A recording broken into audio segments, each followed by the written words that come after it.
1 Coríntios, capítulo 3, de 18 a 23. Pregar assim é muito interessante, porque a igreja já sabe, o texto que será pregado. Isso é muito bom. Então nós aqui caminhamos junto, no caso do apóstolo Paulo, na exposição desse texto.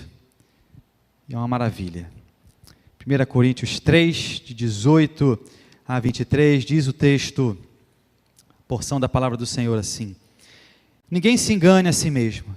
Se alguém dentre vós se tem por sábio nesse século, faça-se astuto para se tornar sábio, porque a sabedoria desse mundo é loucura diante de Deus, porquanto está escrito: ele apanha os sábios na própria astúcia deles. E outra vez, o Senhor conhece os pensamentos dos sábios, que são pensamentos vãos.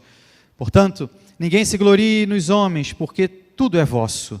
Seja Paulo, seja Apolo, seja Cefas, seja o mundo, seja a vida, seja a morte, sejam as coisas presentes, sejam as futuras, tudo é vosso, e vós de Cristo, e Cristo de Deus. Oremos mais uma vez, irmãos.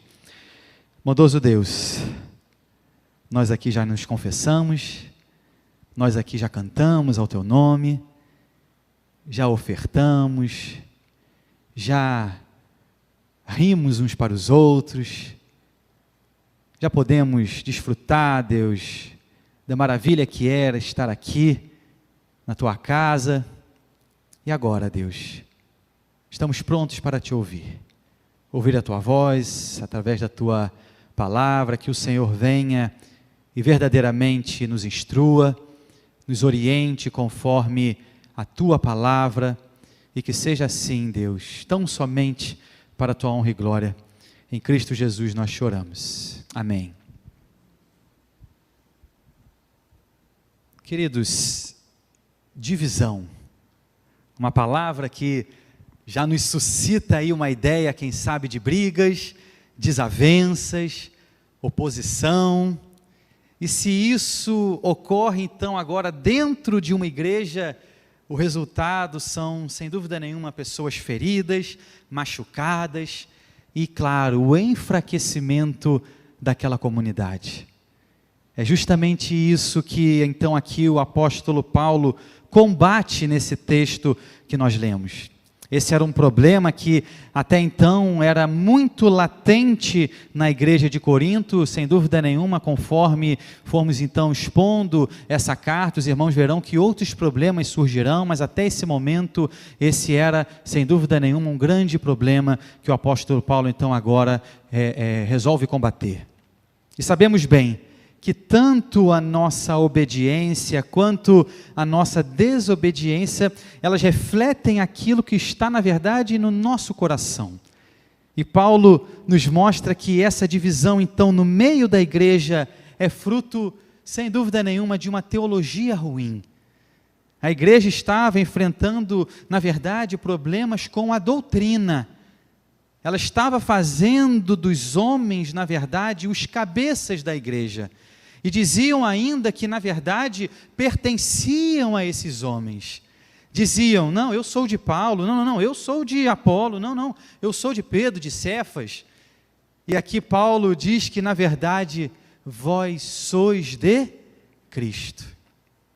A nossa identidade, queridos, está justamente sobre a quem nós então pertencemos. Quem é de fato essa autoridade sobre nós? Por isso que essa consciência de que Cristo é o cabeça da igreja é tão importante, é tão necessária. E quem não entende isso caminhará para uma doutrina então contrária ao Evangelho, porque assim então agora essa pessoa vai se ligar aos homens e não a Deus. Paulo, por exemplo, lá em Atos, ele chama os crentes ali de Bereia de crentes mais honrados, mais nobres, porque na verdade eles consultavam nas Escrituras tudo aquilo que ele falava. A preocupação de Paulo era que eles de fato tivessem a certeza de que aquele ensino era sim um ensino bíblico e não a sua própria doutrina, o seu próprio pensamento. Um problema de divisão como esse levantado por Paulo precisa ser então resolvido, claro, com agora a doutrina correta. A igreja não é propriedade de pastor algum, de presbítero nenhum, mas ela é a igreja de Deus. No texto anterior, Paulo nos fala que então a igreja ela tem o Espírito, e o Espírito habitando em nós, nos faz agora pertencer à igreja. E nesse texto então que lemos, nós observamos aquilo que deve fazer aquele que ensina. Como a igreja então também deve olhar para aquele que ensina, e como deve viver aquele que ensina.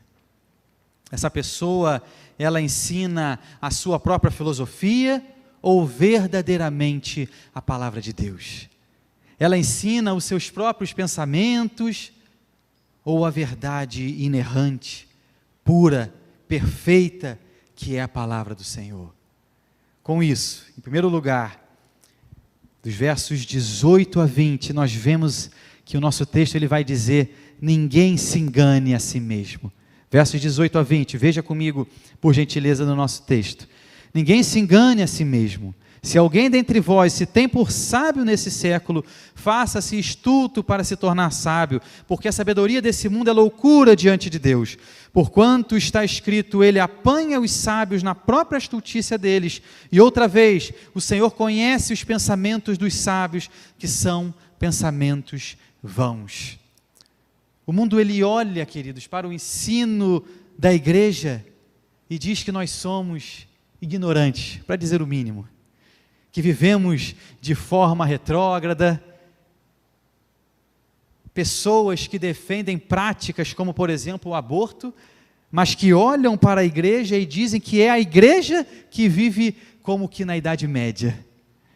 O conceito de evolução também, queridos, é um conceito muito perigoso quando colocado aqui em confronto com a palavra de Deus, justamente porque essa palavra, ela é uma palavra eterna, ela é uma palavra imutável, ela é uma palavra atemporal. Ela não diz respeito a apenas uma parte da história, mas ela na verdade até mesmo ultrapassa a história. Foi isso que Moisés disse, por exemplo, a Israel, lá em Deuteronômio 4, verso 8, diz o texto: e que grande nação há que tenha estatutos e juízos tão justos, como toda essa lei que eu hoje vos proponho. Enquanto o mundo, queridos, nos olha e nos diz que nós somos ignorantes, loucos, Deus nos diz que nós somos sábios, justamente porque seguimos os seus mandamentos, as suas instruções, a sua vontade. E Paulo aqui nos fala que se para você o seu conhecimento é maior que o conhecimento de Deus, se os seus valores, na verdade, eles ultrapassam os valores da palavra, se a sua justiça é uma justiça que excede a justiça de Deus, para se tornar sábio, você precisa se tornar louco. Você precisa dizer que, na verdade, a sua sabedoria é loucura e aceitar a sabedoria de Deus. É assim também, por exemplo, com a salvação. Jamais a nossa justiça própria poderá nos salvar. Mas você precisa, na verdade, negar a sua justiça própria e receber a justiça que vem de Cristo Jesus. Não tem outra maneira de se conhecer a verdadeira sabedoria, que é a de Deus, se não nos tornarmos loucos. Paulo então aponta que toda a sabedoria que eles tinham não foi uma sabedoria simplesmente criada, mas na verdade ela veio diretamente de Deus. Isaías 55, queridos, versos 8 e 9 nos diz assim: porque os meus pensamentos não são os vossos pensamentos, nem os vossos caminhos os meus caminhos, diz o Senhor, porque assim como os céus são mais altos do que a terra, assim são os meus caminhos mais altos do que os vossos caminhos, e os meus pensamentos mais altos do que os vossos pensamentos. Essa é a palavra de Deus. Precisamos nos submeter a essa palavra. Deus se deu, na verdade, a conhecer através dessa palavra. E isso, queridos, é obra da sua graça. Paulo então nos diz: você quer ser sábio? Então torne-se louco. E o verso 19 nos diz assim, do nosso texto de 1 Coríntios 3: porque a sabedoria desse mundo é loucura diante de Deus, porquanto está escrito, ele apanha os sábios na própria astúcia deles. São como que pensamentos vãos, queridos. E interessante aqui é que Paulo, ele agora também se inclui nesse grupo. Se Apolo, Cefas e ele mesmo, Paulo, são tidos como sábios, na verdade, isso só ocorre por conta da graça, da sabedoria de Deus sobre esses homens. Somente por isso que eles então possuem alguma sabedoria. E ele reconhece que na verdade tudo vem de Deus. Que a sua mente, na verdade, ela precisa ser invadida, inundada pela sabedoria de Deus. E é essa sabedoria então que ele foi agora chamado a ensinar. Paulo aqui então agora faz na verdade uma dupla citação do Antigo Testamento. Primeiro ele cita o texto de Jó, capítulo 5, verso 13, que diz: ele apanha os sábios na sua própria astúcia. E aí depois, falando sobre essa questão dos pensamentos vãos, ele cita o Salmo 94, verso 11 de Davi, que diz: o Senhor conhece os pensamentos do homem, que são pensamentos vãos. Calvino, comentando então aqui esse verso de número 19, ele afirma que não importa quão valorizados tais pensamentos sejam por nós, segundo o critério divino, eles são fúteis. Essa é uma excelente passagem para humilhar a confiança da carne, pois aqui Deus, do alto, declara que tudo o que a mente humana concebe e propõe é simples nulidade. E o verso 21, queridos, nos diz assim: portanto, ninguém se glorie nos homens, porque tudo é vosso. E com esse portanto aqui, Paulo agora ele vai apresentar como que uma conclusão de toda a sua argumentação. Ele exorta os coríntios a não se gloriarem em outros seres humanos como eles. Não devem se vangloriar nos homens como Cefas, Apolo e a ele mesmo, Paulo. Jeremias 9, 24 também aqui é utilizado por Paulo no seu capítulo 1, quando diz: aquele que se gloria, glorie-se no Senhor. E é muito fácil, sabemos bem, pelo nosso coração pecaminoso, buscarmos a glória dos homens. Nós vemos os homens, ganhamos recompensa dessa glória aqui, agora, no presente, e isso nos parece bom porque, na verdade, nós somos sim imediatistas, e com isso, ídolos e mais ídolos são então agora erguidos nos nossos corações. E claro, como sabemos, constantemente esses ídolos frustram quem os adora. Seja o seu ídolo aí um político, um cantor, um ator, uma personalidade em geral, o nosso coração, como afirmou Calvino, é uma verdadeira fábrica de ídolos. E nesse sentido, Paulo aqui busca então agora trazer luz à mente daqueles irmãos, de maneira que até mesmo aqueles que estão na igreja não estão livres de darem sim glórias aos homens. Não se gloriem nas realizações humanas. É como se ele estivesse dizendo para que eles verdadeiramente reconheçam a boa mão de Deus em tudo aquilo. Mesmo nas coisas que são feitas pelos homens, reconheçam que essa sabedoria veio, na verdade, diretamente de Deus aos homens. Muito interessante, queridos, que tão logo aí vieram umas vacinas da Covid, muitas pessoas postavam fotos daquele momento ali, onde recebiam ali a aplicação daquela vacina, e geralmente elas exaltavam ali algum órgão do governo, ou mesmo a ciência nessas postagens, mas nem todos fizeram como aqui coloca o apóstolo Paulo: dar glórias a Deus, exaltar a sabedoria de Deus, que capacita aí sim, médicos, cientistas, profissionais de saúde, biólogos e etc. A graça comum é quando o Senhor faz de fato nascer o sol sobre justos e injustos. E já a graça especial é aquela concedida de forma muito particular ao seu povo, é a graça salvadora. Deus então ele concede o seu dom gratuito ao seu povo, que agora, em completa dependência dele, não pode gloriar-se em si mesmo, justamente por reconhecer que depende dessa graça, que depende desse Deus maravilhoso. A igreja, queridos, precisa reconhecer que é Deus quem governa o mundo, e não os seres humanos. Salmo 24, verso 1, nos afirma assim: ao Senhor pertence a terra e tudo o que nela se contém, o mundo e os que nele habitam.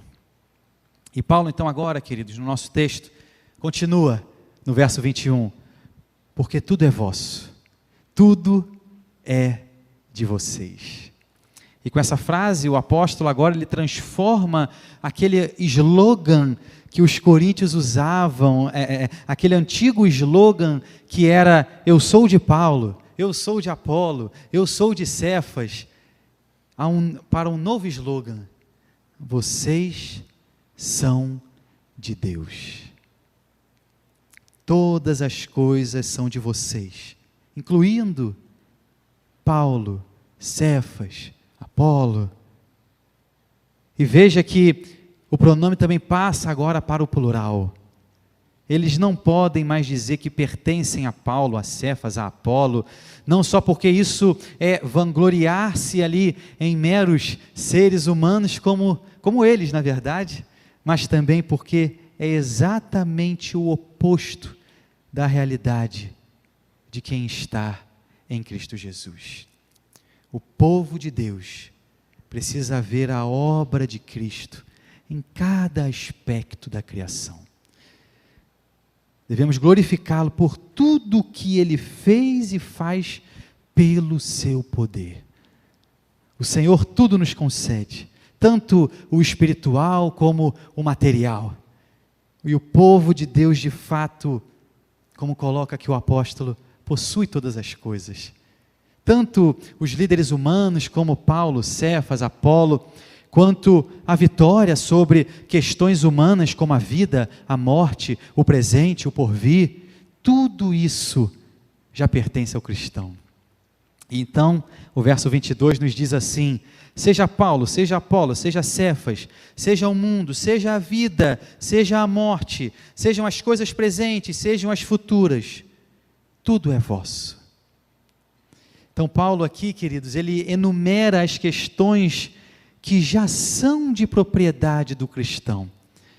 O comentarista Gordon Fee, ele afirma assim, sobre essa questão do mundo, da vida, da morte, das coisas do presente, das coisas futuras.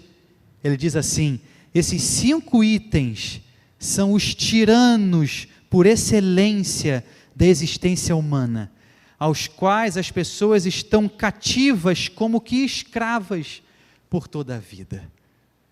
Mas o que Paulo nos diz é que todas essas coisas já pertencem aos crentes. O crente, ele não é escravo dessas coisas, mas na verdade, proprietário. O comentarista Simon Kistemaker, ele afirma que a palavra mundo deve ser entendida nesse texto em relação a Jesus, que fez o mundo, o redimiu, o sustenta e nomeia agora um povo como dispenseiros seus, como aqueles encarregados ali da despensa, responsáveis ali agora da administração ali daquela casa, da comida, dos alimentos. É nesse mundo, queridos, que o cristão então agora é convocado a trabalhar. É nesse lugar que o cristão também deve glorificar a Deus, apesar das dores, das lutas, dos desafios que sabemos bem, só cessarão quando o nosso Redentor retornar. Já então aqui as palavras vida e morte, elas se referem a Cristo como o verdadeiro doador da vida e como aquele que verdadeiramente venceu a morte. Em 2 Timóteo 1:10, Paulo afirma: e manifestada agora pelo aparecimento de nosso Salvador Cristo Jesus, o qual não só destruiu a morte, como trouxe à luz a vida e a imortalidade mediante o Evangelho.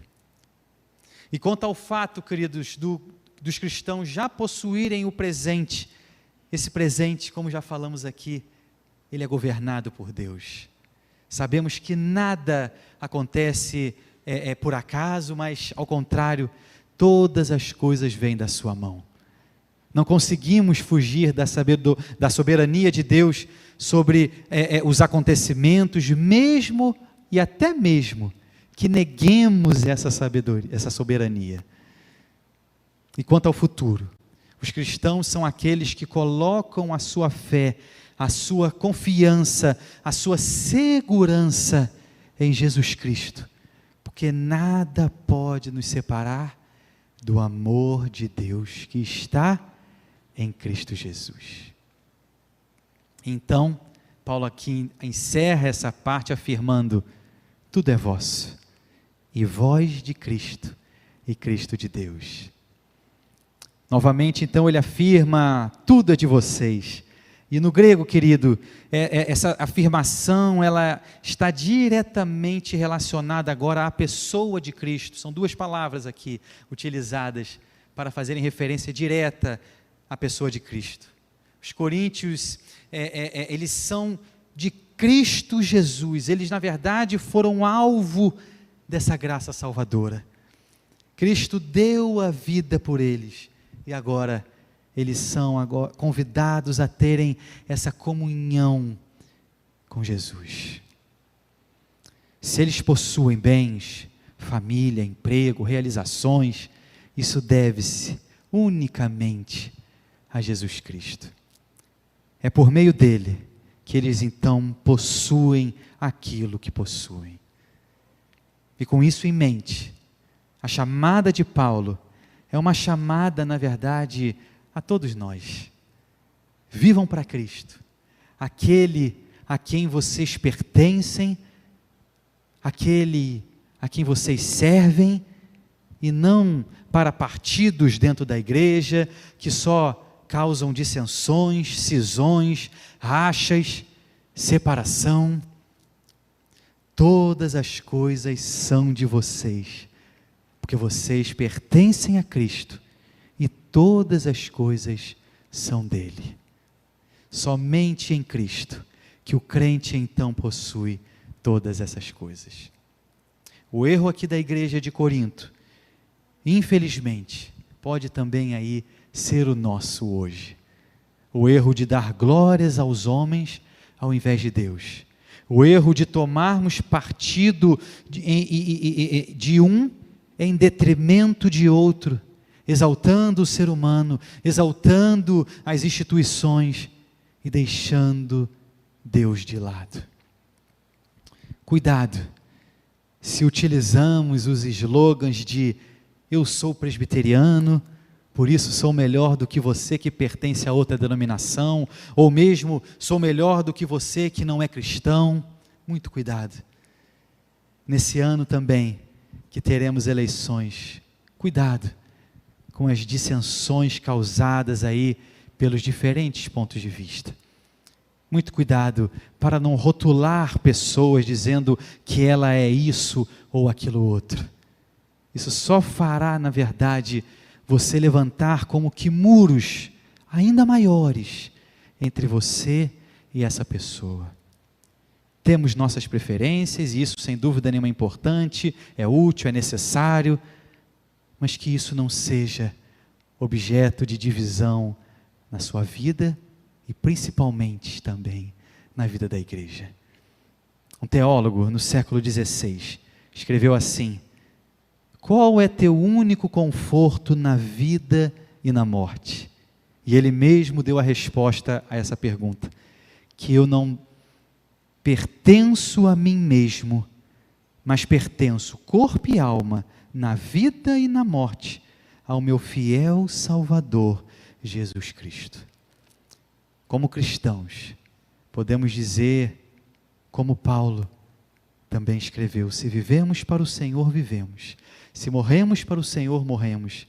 Quer, pois, vivamos ou morramos, somos do Senhor. Você é do Senhor. Você é parte desse rebanho maravilhoso de Cristo. Encare essa verdade com alegria. Faça questão de estar assim, no meio do povo de Deus, em comunhão, pois somos todos dele. Amém, queridos? Vamos orar. Você terá aí 1 minuto de oração silenciosa. E nesse tempo de oração, você terá essa oportunidade de agora abrir o seu coração ao nosso Deus. Falar: Senhor, por vezes eu tenho aí levantado ídolos, por vezes, Deus, tenho levantado e dado, na verdade, glórias a homens, a instituições,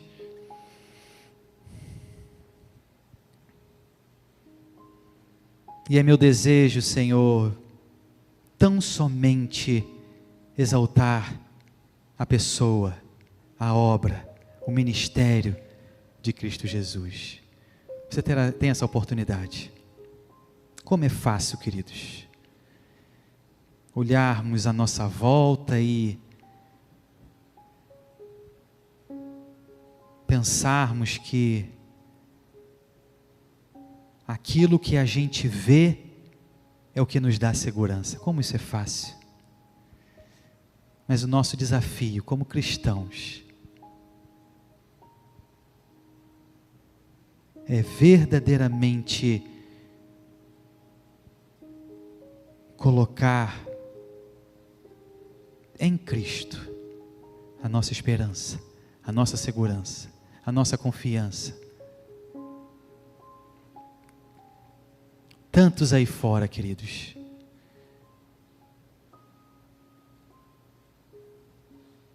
têm colocado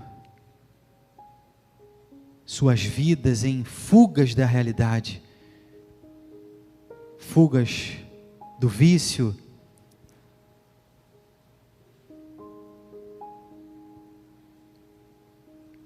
e é nosso papel, sem dúvida nenhuma, apresentar o Cristo Redentor, o Pai amoroso daquela parábola, que vê aquele filho pródigo vindo e que corre ao seu encontro, que o abraça, que o beija, que o dá ali segurança, proteção. Que maravilha é sabermos que somos alvo dessa graça maravilhosa. Mas que responsabilidade também temos de espalhar essa palavra. Querido Deus, obrigado, Deus, porque somos o teu povo, o teu rebanho, porque o Senhor nos tem em sua palma da mão. Mas Deus, a nossa natureza, ela é pecaminosa. E por vezes temos sim causado, e seja no ambiente que for, dissensões, divisões, partidarismos. Ó Senhor, perdão. Que sejamos verdadeiros promotores da paz. Que o Senhor, Deus, coloque em nós as Tuas palavras, os Teus pensamentos, de maneira que possamos refletir a face de Cristo, que verdadeiramente vivamos uma vida que reflete o caráter do nosso Mestre. Ó Senhor, visite cada coração, cada um aqui que de maneira sincera entrega ao Senhor, por vezes, lutas, até mesmo pecados, certos de que verdadeiramente o Senhor é capaz sim de transformar, de tornar uma realidade agora